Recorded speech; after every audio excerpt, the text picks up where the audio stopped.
almost didn't go. That's the part that keeps me up some nights, even now. I almost talked myself out of it. Told myself I was being paranoid. Told myself she was a grown woman, that my daughter didn't need her old man showing up unannounced, like she was still 16. But something was wrong. I knew it the way. You know a storm is coming before the clouds even show up. Something in the air, something off, something your body registers before your brain catches up. It was Thanksgiving. I'd been looking forward to it for months. My daughter, I'll call her my daughter because that's what she is, the whole of what she is to me. She'd moved to Vermont with her husband 8 months before. His name was Boyd. I didn't like Boyd from the beginning, but I kept that to myself. I smiled at the wedding. I helped them move. I told my wife, rest her soul, that I was probably just being a protective father. That every father thinks no man is good enough.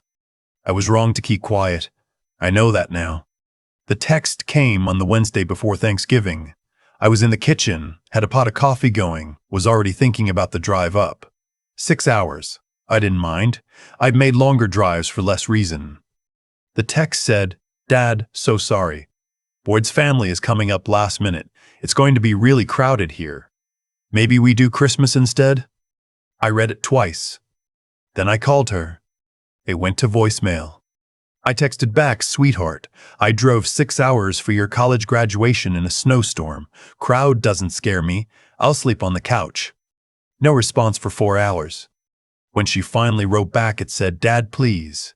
It's just not a good time. I'll call you soon. I sat with that message for a long time. I'll call you soon. She hadn't called me in 3 weeks. Before that, our calls had been getting shorter. Before that, she'd stopped mentioning Boyd's name when we talked. Like he'd become a subject she needed to avoid. Before that, and this is the one I should have moved on sooner, she'd shown up to her cousin's birthday in July with a bruise on her forearm that she explained away as a cabinet door. A cabinet door. I'm 63 years old. I worked 22 years as a high school shop teacher and another decade as a contractor. I know what a cabinet door does to a forearm. I know what other things do to a forearm too. I booked a room at a motel in Montpelier that night. Didn't tell her I was coming. Something in me said if I told her, she'd find a way to stop me, or someone would. I left at 4 in the morning. The roads were quiet. It was that particular darkness you only get in late November, the kind that feels less like night and more like the world holding its breath. I had the radio on low. I wasn't thinking about what I'd find. I was just driving. Sometimes that's all you can do. I got to their road around 10:30. It's a rural stretch, about 12 miles outside of town. One of those places where the houses are set back from the road and the neighbors are far enough away that nobody hears much. That's what Boyd had called peaceful when they bought the place. Said he wanted to be away from people. I pulled up the gravel drive and stopped. There were 3 vehicles parked in front of the house that I didn't recognize. A black pickup with mud on the tires. A silver SUV. A third one, older, parked sideways like whoever left it wasn't planning to stay long. Boyd's truck was there too, in its usual spot by the garage. I sat in my car for a minute. The lights were on inside. I could see movement through the front window. Shapes moving. The flicker of a TV maybe, or a fire. There was music. Not loud, but present, the kind of low music you put on when you want to fill silence. I got out. I knocked on the door. A man I'd never seen before opened it. Big. Late 30s maybe. He had a look about him that I recognized from years of teaching. The look of someone who had decided a long time ago that he didn't have to answer to anybody. He looked me up and down the way you look at something you haven't decided how to handle yet. Help you, he said. I'm here to see my daughter, I said. He didn't move. She's not here right now. Her car's here, I said. She's resting. He started to close the door. I put my hand on the frame, not aggressive, just present. I'm her father, I said. I drove 6 hours. I'd like to see her. Something shifted in his face. Not softness, something more calculated than that. He glanced back into the house, then looked at me again. Boyd said she might have family stopping by. Come on in. That should have been a red flag. Boyd said she might have family stopping by, like it was expected, like I'd been anticipated. Inside, the house looked like my daughter had been erased from it. I don't know how else to describe it. It was her house. I'd helped her hang those curtains. I recognized the quilt on the armchair that had been her grandmother's, but the surfaces were covered with other people's things.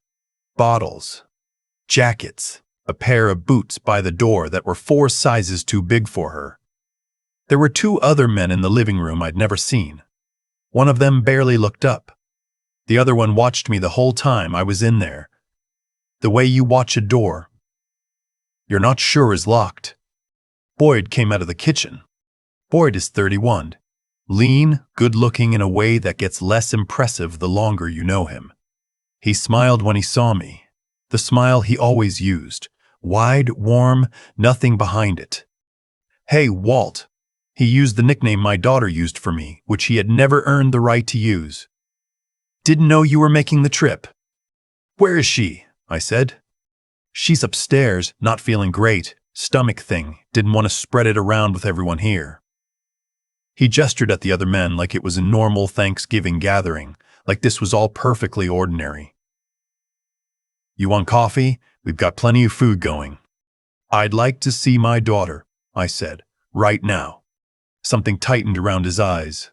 Just for a second, then the smile came back. Of course, let me go check on her. He went upstairs. I stood in that living room with 3 men I didn't know, and I kept my face neutral. And I thought about the bruise on her forearm, and the short phone calls, and the text that said, please. It's just not a good time. And I knew with the absolute certainty that I have only felt a handful of times in my life that my daughter was in trouble. Boyd came back down. She's not feeling up to coming down right now, but she said to tell you she'll call you tonight. No, I said. Sir. No. I moved toward the stairs. The big man by the door stepped into my path. Here's what I want to say to anyone reading this who might find themselves in a similar moment. I am 63 years old. I am not a small man, and I have worked with my hands my whole life, but I am 63. I weighed my options in about 2 seconds flat. There were 3 of them and 1 of me, and I had no idea what else was in that house. I looked at Boyd. Call her down here, I said, right now, in front of me, or I'm calling the state police. I said state police deliberately, not local, not county. I'd done my homework on the drive up. Small town, rural area. The local department had 2 officers. I didn't know if they could be trusted, and I wasn't going to find out the hard way. Boyd and the big man exchanged a look. Then Boyd called upstairs. Renata, your dad wants to see you.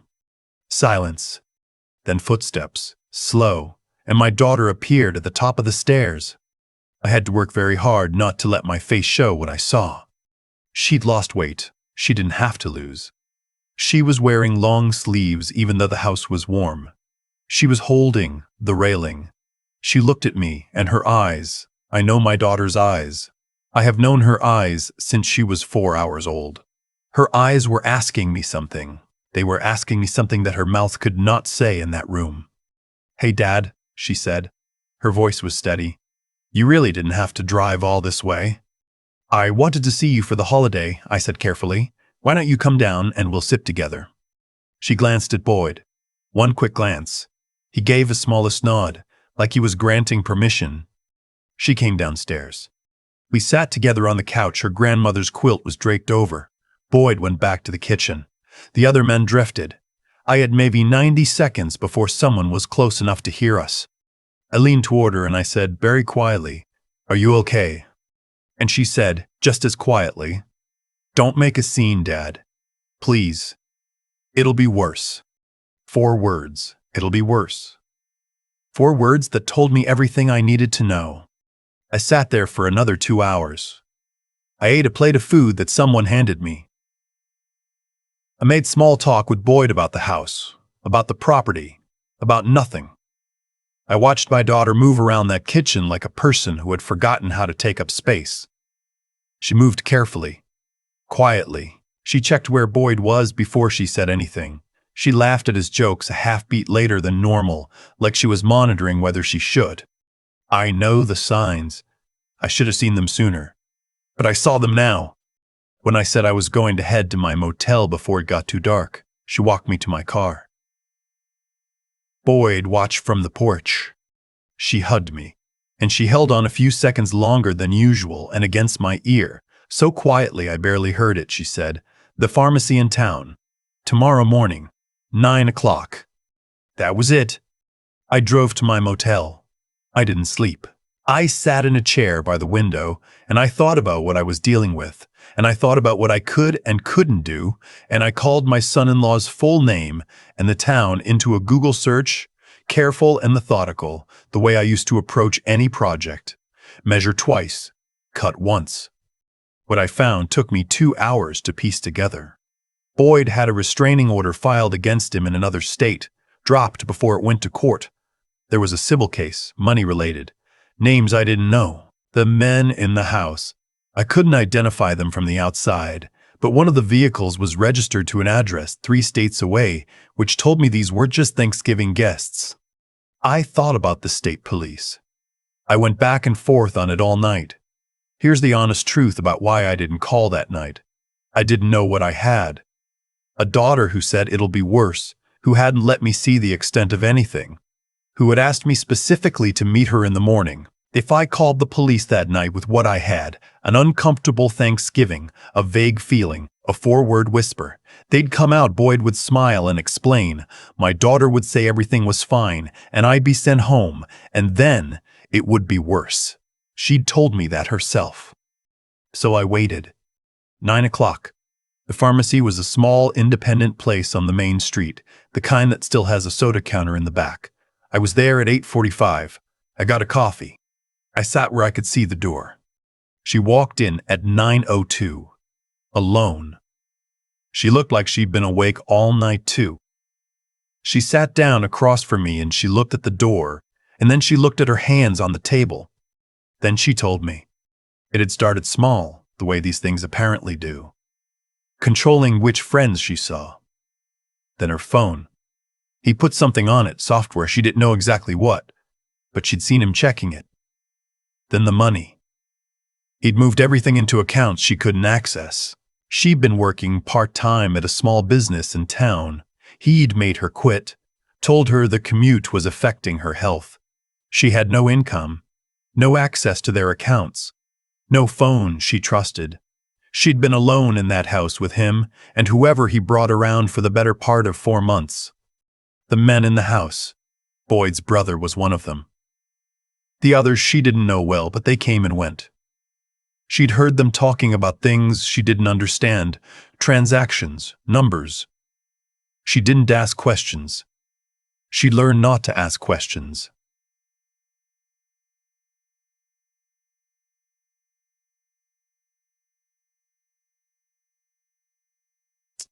The bruise on her forearm in July. It hadn't been a cabinet door. I listened to all of it. I kept my hands flat on the table so she could see I was steady. I did not cry in that pharmacy, though I wanted to. My daughter needed steady, so I was steady. I need you to listen to me very carefully, I said. Do you want to leave? She looked at me. Her chin came up a little. Yes, she said, but I'm scared. That's okay, I said. I'm going to handle the scared part. You just have to tell me yes or no. Yes, she said. Okay, I said. Here's what we're going to do. I'd been thinking about it all night. I had a plan that had about 7 failure points, but it was the best I could build with what I had. I told her to go back to the house. I told her not to act differently. I told her to pack 1 bag, essentials only, whatever she couldn't replace, and leave it in the upstairs bathroom under the sink. I told her I needed until 2 o'clock. While she went back, I drove to the state police barracks. I sat in that waiting area for 40 minutes before someone would talk to me. I understand how that sounds. I've heard the stories of fathers who go in with nothing and get sent home with a pamphlet.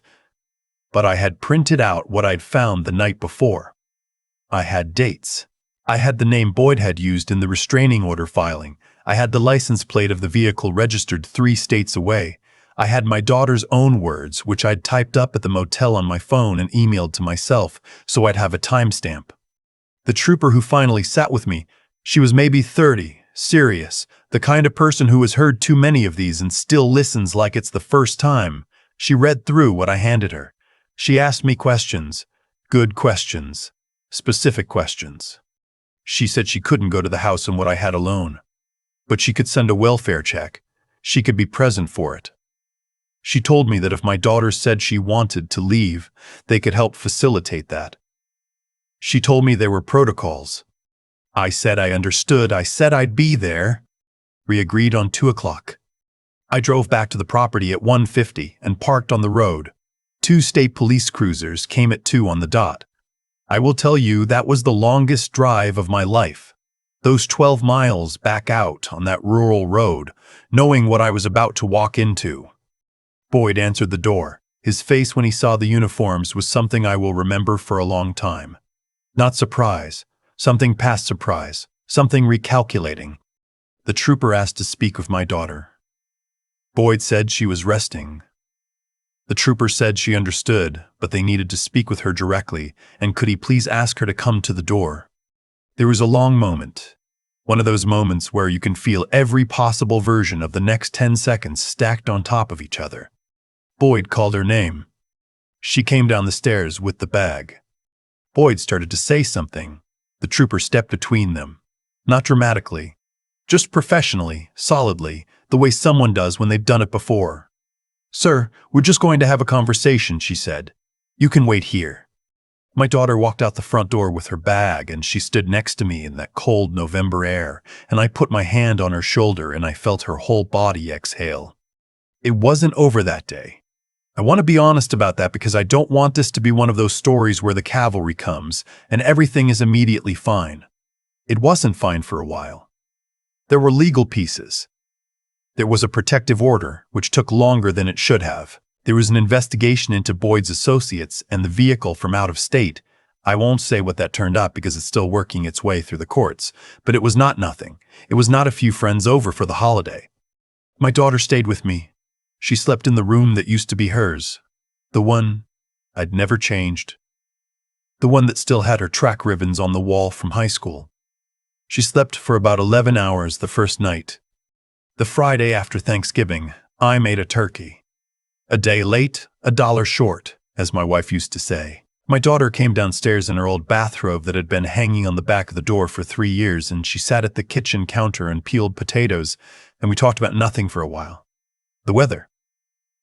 Her old friends, a show she'd seen the first 30 minutes of on the drive down and wanted to finish. After we ate, she leaned over and put her head on my shoulder and said, "I should have called you sooner." "You called me exactly when you were ready," I said. "That's when it matters." She was quiet for a minute. "How did you know?" she asked. "That something was wrong, I mean. Before I told you anything." I thought about it. I thought about the texts that were too short, and the phone calls that trailed off, and the cabinet door bruise, and the careful way she moved through her own kitchen. "I'm your father," I said. "I've known your voice since the first time I heard it.